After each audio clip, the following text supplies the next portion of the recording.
नमस्कार शेतकरी मित्रांनो, बोगस विम्याला आळा घालण्यासाठी कृषी विभागाने खूप काही मोठी ॲक्शन घेतली आहे आणि त्याच्यावर काम देखील सुरू केलं आहे। नुकतंच राज्यातील 3.25 लाख बोगस अर्ज रद्द करण्यात आले, जे काही पीक विम्याचे होते। आणि आता विमा पोर्टलवर अंदाजे 2,500 गावांची नावं ब्लॉक देखील करण्याची शिफारस करण्यात आली आहे। या गावांमध्ये संगणकीय सातबारा उतारे अस्तित्वात नसताना या लोकांनी बनावट उताऱ्यांच्या आधारे कोट्यवधी रुपयांचा प्रस्ताव दाखल केले। ही गावं ब्लॉक झाल्यानंतर अशा प्रकारांना आळा बसेल असं कृषी विभागाचं म्हटलंय। नेमकं काय प्रकारांनी चालणार आहोत, त्यामुळे शेवटपर्यंत बघा।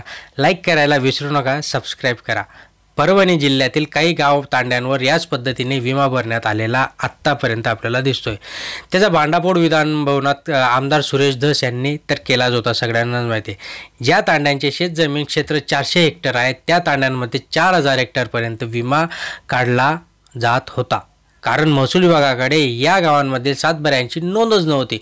पण विमा पोर्टलवर त्या गावांची नोंद होती, म्हणजेच त्या गावात पीक विमा भरता येत होता। त्यामुळे बोगस सातबारा काढून या लोकांनी विमा भरला। आता याच्यामध्ये काय त्यांची चूक नाही, पैसे तर कोणाला मिळतात, म्हणूनच तर कृषी विभागाने हे जे काही अर्ज आहे ते रद्द केल्याची माहिती आता आली। बोगस विम्याचा प्रश्न थेट विधिमंडळामध्ये गाजला होता, त्यामुळे बोगस पीक विम्याविषयी कृषी विभागाने आता चांगलीच कार्यवाही करण्याचा निर्णय घेतला। कृषी विभाग आधीपासूनच विम्यातील गैरप्रकार शोधत असतो। विमा योजनेमधील गैरप्रकार शोधण्याचे आदेश कृषी विभागाच्या सचिव व आयुक्तांनी यापूर्वीच दिले होते। त्यामुळे राज्यभरामध्ये तपासणी मोहीम हाती घेण्यात आल्या। यातील काही मोहिमा अजून देखील सुरू आहेत। आणि शासन काय करते की जे लोक बोगस विमा भरत असतात त्यांना पकडणं सोडून दुसऱ्यांनाच पकडून टाकतं आणि गरिबांना तो पीक विमा मिळत नाही, असं देखील होतं।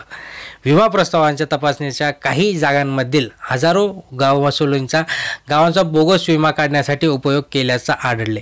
महसूल यंत्रणेची दप्तरी सातबारा नसतानाही घोटाळेबाजांकडून विशिष्ट गावांचे बोगस सातबारा उतारे दाखवून विमा प्रस्ताव तयार केले होते। म्हणजे एकदम चालाखीने विमा भरताना ही गावे संकेतस्थळावर उपलब्ध असतात, म्हणजेच या गावांमध्ये सातबारे उतारे नाहीत, पण विमा पोर्टलवर या गावाची नोंद असते।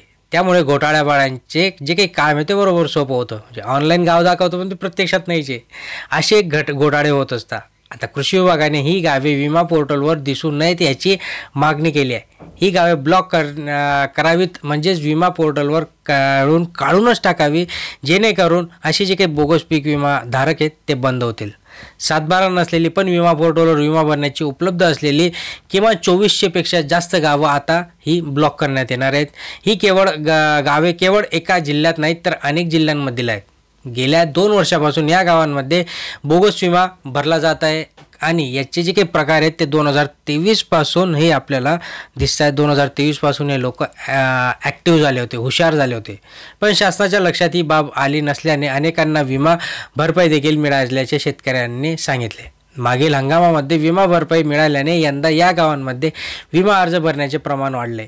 बघा, लगेच या बोगस अर्जांची पाहणी करून गावांमध्ये शेतकरी चक्रव्यूहात गेले होते, मात्र शासनाने त्यापैकी तब्बल 3.25 लाख अर्ज रद्द केले आता, आणि त्याच्यानंतर ही गावे ब्लॉक केली।